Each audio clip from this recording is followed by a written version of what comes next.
Alrighty. But we're here at Aunt Julia's house visiting Grandma, Uncle Carl, Aunt Julia, Wayne, and all the animals.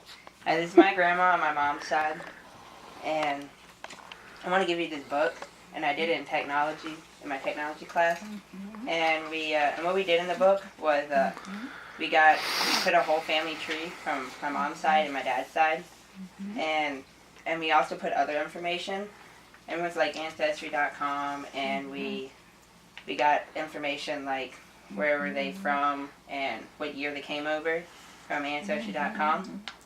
And we also did other stuff like we found your coat of arms, we put it on there. I also made my own. Yeah, the Logans was McLogan, and they had a from Scotland, McLogan. Okay. And then we also on the last page I did some Photoshop where like I took an old photo that was in like black and white, and I made it where I added some color. And then have a little bit about my family, about my brother and my mom and my dad. It's really nice. Yeah. And now I want to ask you some questions. The first one is, what changes have you observed in your lifetime? I have observed a lot of changes, especially air conditioning. Well, that was for the invention. Yeah. Okay. I have seen so much changes. You wouldn't believe the changes I saw. Like when I was growing up, we had Democrats and we still had Republicans. But now the Republicans were for the common people. And the Democrats were more for the elite. And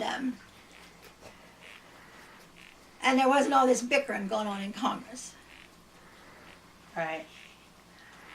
And number 2, if you could change anything in your life, what would it be?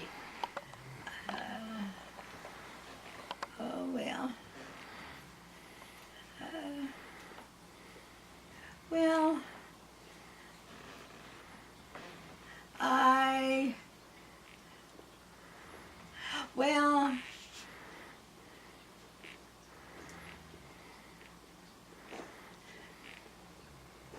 I don't know.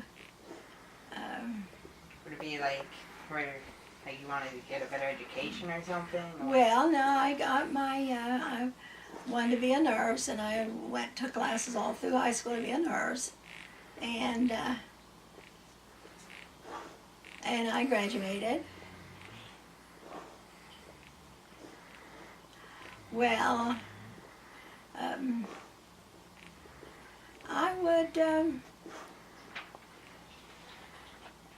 I mean, you may be happy with everything that turned out. Maybe you wouldn't want to change anything. Well, I really, really love my children, and I was so happy with my children. I will not say that much about their dad, but well, I guess what I would like to change is to have changed him some, so he was a better dad to the kids. I think they've all had repercussion from that, because it was the center of the universe, he thought. Everything revolved around him. But anyway, you can't change a person, they have to change themselves. So, well put. I would have changed myself some too. I wouldn't have taken a lot of things that I took. Alright, what has your outlook on life changed from when you were a young adult? Yes, it has changed. As you get older, you don't think about getting older till you start getting older. And then you think, and you don't, I don't think I grew older. I didn't grow older peacefully. I didn't want to go older. Until I read this little verse. And it says, do not regret, you're growing older, because there are so many people, so many, don't say people, so many who do not have that opportunity. And that was, and then I thought of little Logan, only 2 years old, and died. And he had no life at all. And that kind of changed me some to not regret growing older, you know. All right. What decade in your life was most challenging, and explain? I think the most challenging one was when I was, it was back during the Depression in the 30s. And so many people didn't have food. And Clayton and I were the only two in our class. Whenever they asked if everybody had had breakfast, we were the only two that had had breakfast. And so they had big tables and they fed them shredded wheat. And that was really rough. And to see kids hungry, and of course there wasn't a lot of, and they give out what they call the Hoover cloth. It was plaid, flannel plaid, and people would have shirts made out of it, all kinds of stuff made out of it. It was really kind of and I always really felt for these poor kids that didn't have what they needed, you know. But the schools would take care of them with a lot of things. Whenever we were getting, you know, for diphtheria shots and all that, they'd line you up, and they'd give them to you at school. And you know, you're all that, you know, they would just come and take care of all those inoculations. Okay, and All right. it was really rough. And there were so many out of work. So many of the dads out of work. And they had what they call, well, hobos would travel through. And they would stop and want something, you know, would cut firewood if you'd feed them, but Mom always gave them a plate on the porch. She always fed them. It was entirely different, it really was. Everything was different. And then we had the World War II. And so many of my classmates went. And we had one die when we were freshmen in high school. He was killed. It was that hanging over you all the time, you know, with what was happening. And then there was just so many things happened in my lifetime. And then the Dust Bowl, where dust covered everything. It's just one thing after another, it seemed like. But I had a pretty good life. My mom and dad provided for us. He believed in saving for a rainy day, and he had a checking account. I mean, you know, a savings account that he would draw on. And we fed so many people. So many neighbors and things, we'd feed them. And one thing that was kind of a sore spot with me, whenever we finally got electricity, we didn't have electricity. And people didn't want it, they were afraid of it. And finally they got up a petition and we got electricity. Well, first thing Dad does is go out and get us a little Crosby radio. And on Saturday night it was the Grand Ole Opry, see? And the neighbors would come in there and they'd say that half the night, clumping their feet, you know, and listening to all that music. And I hated hillbilly music, you know, hated that type of music. Because it was every Saturday night. You couldn't sleep. I couldn't sleep, and I hated it. Well, anyway, so did I cover that all right? Yes, you did. Okay. All right. What was the most satisfying event or situation in your life? Most satisfying event. Well, I tell you, it was real satisfying when I worked really hard, and I got, I graduated with 90-something average, and went through nurses training, did really well, and that was satisfying to me because that was one of my goals. I decided when I was 10 years old I wanted to be a nurse, and I worked towards it. It was real satisfying, and then there were 3 Bettys, that we went to school together and we all went in training together. Called us the Minford bunch.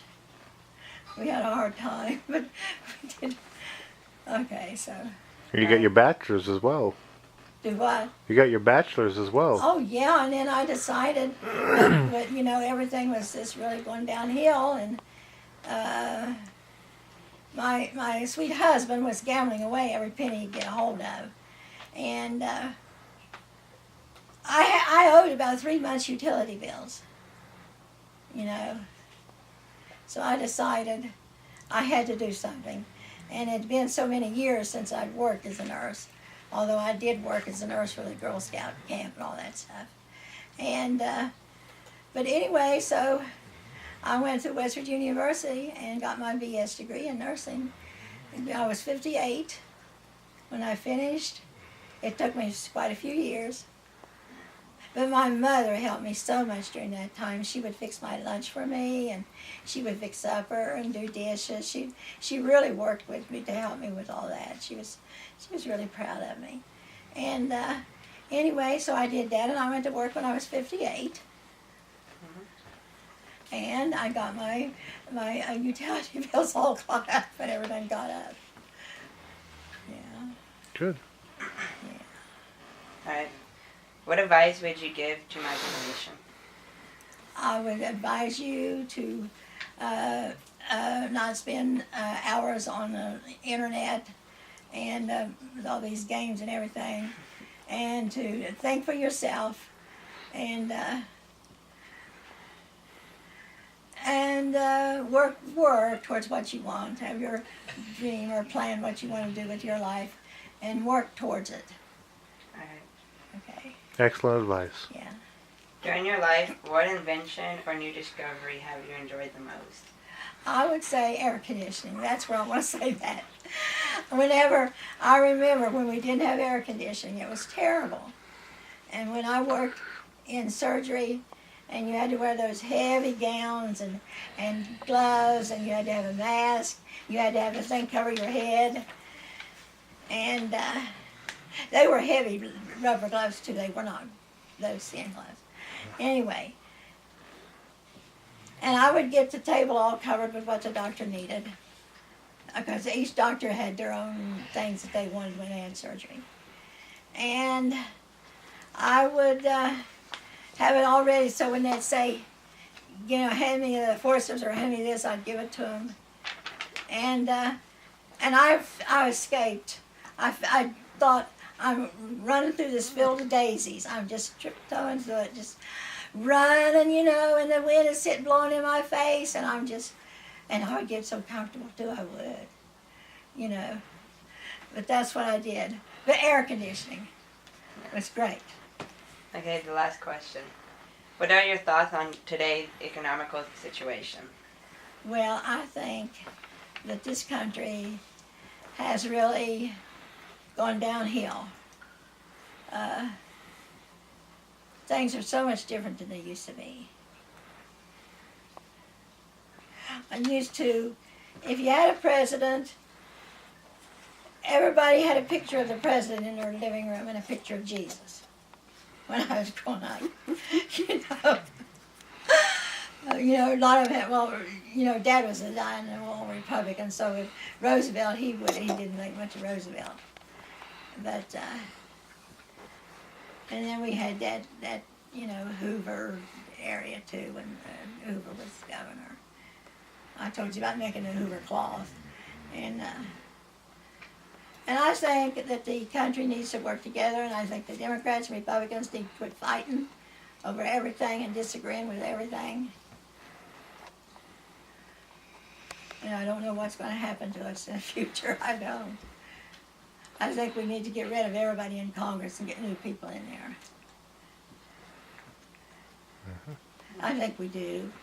We voted these people in. Yeah. Thank you, Grandma, for your discussion.